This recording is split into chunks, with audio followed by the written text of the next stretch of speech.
He said he was feel doing he something. said he measured his erections when he was sleeping. No, but he did some kind of therapy on the When penis. he was sleeping, that's very difficult to do. Well, a sign of youth He's got a is sign of, how many erections you get when you're sleeping.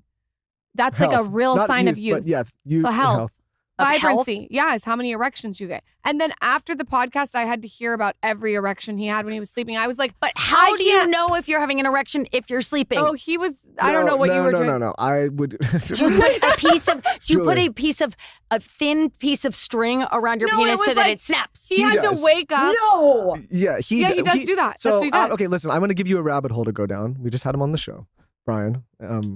Fascinating guy. But he is now the most studied human being, and he has a team of scientists that observe. Oh, he's that guy. Yeah. I know who this guy is. Yeah, so he has, it's not a string, but it's like. He put a string around his dick. Yeah, it measures at night. But what he was saying is, and it actually makes sense to me, that the more time that you have an erection in the night as a man it signifies how healthy you are. Okay, so then for the next 12 mornings, you had to wake up to show me you had an erection. So I would be like, wow, he's so youthful and radiant. Like he was saying erections during the night. Like each night you should be having multiple erections. Like while you're sleeping, you don't even know. So yeah, how do you even know? I didn't measure those. I don't know, but I was just saying Julie, this is a lot of information for me to tell you about. I just don't even understand how you would know how. I feel like there's a sweet spot. I don't get, like where you don't actually want to wake up like with a hard on. I don't get very squeamish a lot on this show, but this is weird. Is this making you squeamish? It's making you squeamish that you woke me up for 12 days in a row. And I tape my mouth shut in the middle of the night. So I woke up I'm sorry, what's happening in this marriage? Listen.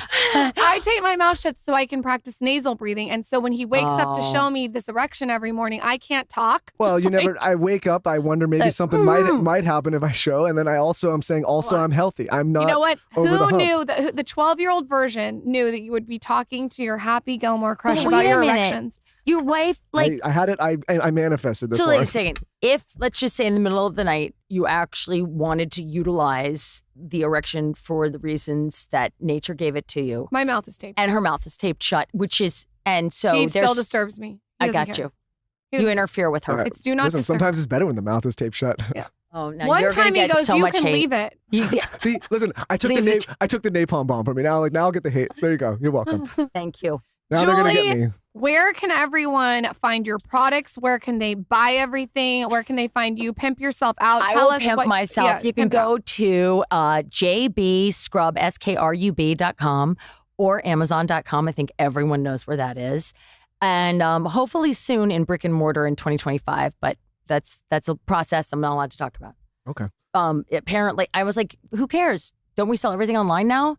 But apparently that's the goal. I've learned a lot. I'm really business. You can see my business head is firing. But apparently, yes, we want to be in brick and mortar. Once you do it, you come back because you're really good on a mic. You should go back to do the podcast again. Yeah, you're good on a mic. You're great on a mic. And you know what? I'm not generous, though. Look at me. I've interrupted like 5,000 times. I have a feeling Chad probably wanted to stab my eyes out with a fork. Taylor? No, Chad, her old co-host. No, Chad, my old co-host. I was like, Taylor. Taylor. No, my old co-host. I'm like, I think I'd be better maybe on my own. I know. No, I like though. I don't think she needs a co-host. No, I like when the guest is no animated. offense, I don't even know Chad, but I don't think you need a co-host. How does it usually go? Do people sit quietly and wait for you to ask a question? No. Listen, I should do that. No, it's a conversation. Sometimes we're not like you talk, I talk, he talks. It's a conversation. Good. Yeah, but and listen, don't worry about interrupting because again, the audience will complain about me interrupting mostly, and I will just do what I always do and just blindly keep. Do you going guys listen to? Do you ever listen to Pivot? Kara Swisher and Professor Scott Galloway.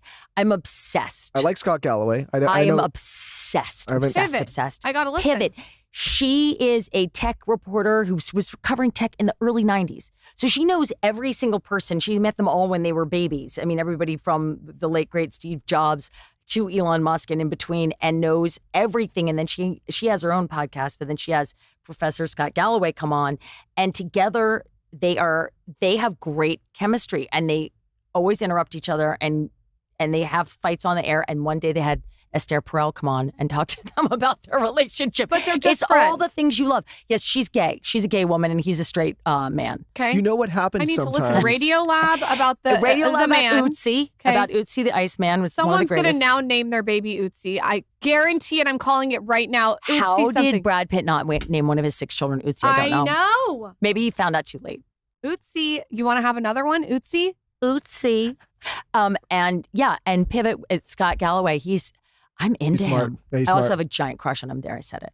You do. We can put, Julie, he has if you had your podcast, He's married. Here, Scott, here's a free one for you. He has a new book out that's around Yes, personal finance. It's called The Algebra Yes. of Wealth. See, and if I you know. had your podcast, you could have invited No. him on, He's- and you yeah, could have he's smelled married. behind his ear. Let me tell you He's something. married. But you can invite people on your podcast that you like, and you never know. It's a great way to date. You can kill 2 birds with 1 stone. You can smell 'em. Maybe. And then you can tell if someone's a dud or not, if they talk or not, if they're just you have to drag it out. I like Actually, kind of a good smart tip. people. You could send me a brain in a jar, and I'd be like, I'm taking this to bed. A brain in a jar. Yeah, that's all I really like. Adam Silver, the commissioner of the NBA. No. You Anyone? like that guy? I don't know him. Is he What if- married? Yes, he actually is married to a woman I know. But I'm like, that's the sexiest man alive.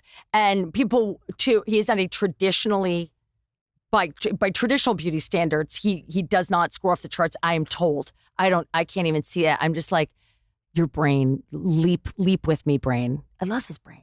I'm not into looks anymore. Tony Anymore. Soprano. Since yours faded. No, he's good looking. Billy Bob Thornton. Oh, Tony Soprano. So you like James Gandolfini. Okay. So you have a vibe. You get into a vibe. I like a charisma, a thick personality with lots of depth. A thick A little- personality. Little Lego hair. Listen, hopefully you don't get that mouth tape on tonight. Do you have a thick personality with I got a big personality. I wouldn't have married a thin one. Julie, thank you for coming on. What a pleasure. You guys are a delight. Thank Come you, on Julie. anytime.